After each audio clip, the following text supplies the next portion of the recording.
साथियों, जय किसान। मैं रवि आजाद। साथियों, 7 अगस्त को हरियाणा पुलिस के कांस्टेबल का जो एग्जाम लीक हुआ, उसके बाद एग्जाम रद्द हुआ। पूरे हरियाणा प्रदेश में एक नई बहस छिड़ चुकी है।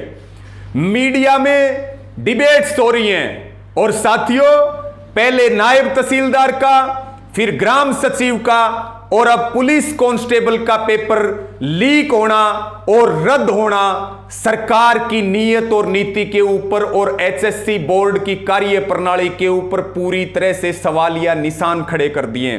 साथियों, मैं आपको जानकारी देना चाहूंगा, 7 साल में करीब करीब हरियाणा की खट्टर सरकार में 28 पेपर लीक हो चुके हैं, जो पिछले सभी रिकॉर्ड को तोड़ देता है। 8.5 लाख युवाओं ने जो महंगे फार्म भर के पुलिस के एग्जाम की तैयारियां की और उसके बाद उनके सपनों पर पानी फेरा गया।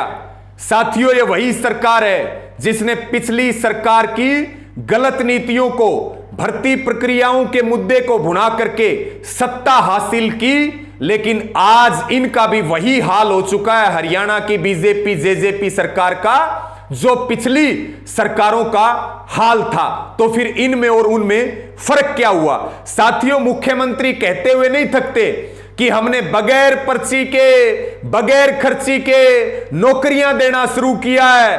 और अब तो मुझे लगता है परीक्षार्थियों को असफल होने से ज्यादा उनको पेपर लीक होने का भय ज्यादा सताता है। साथियों, सरकार कहती है, अभी स्टेटमेंट आई है बोर्ड की, चाहे कितनी भी बार पेपर क्यों ना रद्द करना पड़े, लेकिन हम पारदर्शिता के साथ समझौता नहीं करेंगे। उनको यह बात कौन समझाए कि पेपर लीक होना ही सबसे बड़ी अपारदर्शिता है। खट्टर जी कहते हैं, केजरीवाल जी से दिल्ली ना संभलती हो तो हम दिल्ली संभाल लेंगे।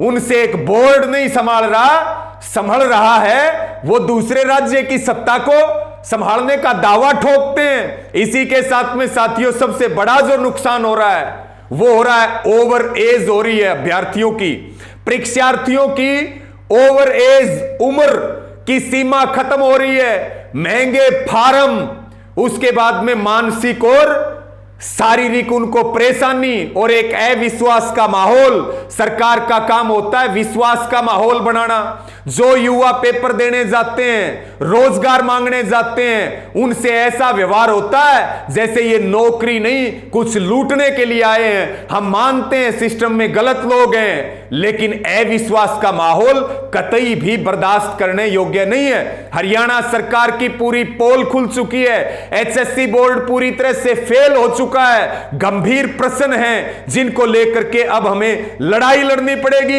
एक बड़ा मुद्दा यह भी है, युवा जो बेरोजगार लोग हैं, जिनको सरकार बार बार लीक, रद्द और रिजल्ट आउट नहीं हो रहे हैं, हाई कोर्ट में अटके हुए हैं, कोर्ट केसेस चल रहे हैं, गलत रास्ते पर जा रहे हैं, आत्महत्या जैसे कदम उठा रहे हैं। साथियों, इसी के साथ में पिछले जो पेपर लीक हुए, गिरफ्तारियां हुई, एफआईआर हुई, क्या किसी एक को भी सजा हुई?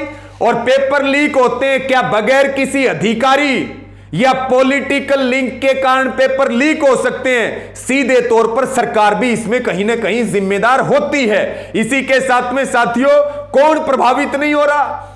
जाट, नॉन जाट, वैश्य समाज, ब्राह्मण समाज, किसान परिवार, अहीरवाड़, बागड़ी, देशवाड़ी, सबके सब जो सरकार की कारगुजारियां चल रही हैं, भर्ती प्रक्रिया के ऊपर जो सवाल खड़े हो रहे हैं, सब जातियों को, सब वर्गों को, सब युवाओं को बड़ा नुकसान हो रहा है। साथियों, ये कोई पॉलिटिकल मुद्दा नहीं है, ये आपके भविष्य का मुद्दा है। सरकार युवाओं के भविष्य को चौपट कर रही है, उनके सपनों के ऊपर पानी फेर रही है, उनके भविष्य के साथ खिलवाड़ हो रहा है। ये रोजी रोटी और पेट का सवाल है। ये महंगी कोचिंग, दिन रात तैयारी करने वाले हमारे वो भाई बहन जो मायूस हैं, उदास हैं, जिनके आगे अब अंधेरा छाया हुआ है कि आखिर करें तो करें क्या। मेरा साथियों निवेदन है, 6-7 जो हमें समझ आती हैं कि 6-7 मांगे तुरंत हरियाणा सरकार को माननी चाहिए। हरियाणा सरकार से अपील और प्रार्थना भी है, बड़े बड़े दावे मत कीजिए, कार्रवाई भी कीजिए।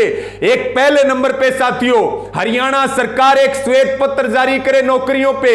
पिछले पेपर जो लीक हुए, एफआईआर हुई, गिरफ्तारियां हुई, उनकी जांच कहां तक पहुंची।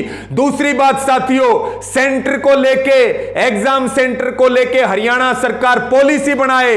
तीसरी बात, हरियाणा सरकार सभी डिपार्टमेंट वाइज, कैटेगरी वाइज कितनी सीटें वैकेंट हैं उनकी डिटेल लेकर के एचएससी उनका कैलेंडर जारी करे, भर्ती प्रक्रिया शुरू करे। इसके साथ में साथियों चौथे नंबर पे हाई कोर्ट के रिटायर्ड जज की निगरानी में पेपर लीक मामले की जांच कमेटी बना करके दोषियों के ऊपर कड़ी कार्रवाई की जाए। और पांचवें, पिछली जितनी हमारी लीक और एग्जाम रद्द हुए हैं, बेहतर तो यह होगा कि सीबीआई को यह जांच सौंप दी जाए।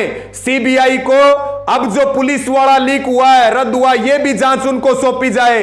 और साथियों अगली हमारी मांग है, सरकार ये हरियाणा के युवाओं के सामने क्लियर करे कि जो भर्ती रद्द हुई है उन भर्तियों को कब किया जाएगा, स्पष्ट रूप से डेडलाइन घोषित की जाए। और साथियों अभी हो क्या रहा है, उत्तर प्रदेश का पेपर 2015 का टीजीटी का पढ़ने वाला बच्चा तो अब भी कामयाब नहीं हो सकता था। अपने लोगों को तो बता दिया गया होगा कि वो यूपी वाला तैयार कर लेना। भर्ती पुलिस कांस्टेबल की सवाल पूछे जा रहे हैं एग्रीकल्चर और एनिमल हस्बेंड्री के। ये क्या तमाशा चल रहा है देश के अंदर साथियों, ये एक बड़ा बड़ा प्रश्न है। तो हमारी ये मांग है सरकार से कि कॉम्पिटिटिव एग्जाम रिफॉर्म कमेटी का गठन किया जाए जो देश भर के शिक्षाविदों से सलाह मशवरा करे। और इसी के साथ में साथियों अंतिम बात, एक दिवसीय एचएससी के ऊपर हरियाणा के युवा जरूर धरना दें, इन मांगों को उठाएं। पूरा संयुक्त किसान मोर्चा, भारतीय किसान यूनियन का परिवार, हरियाणा का युवा और किसान आपके साथ है।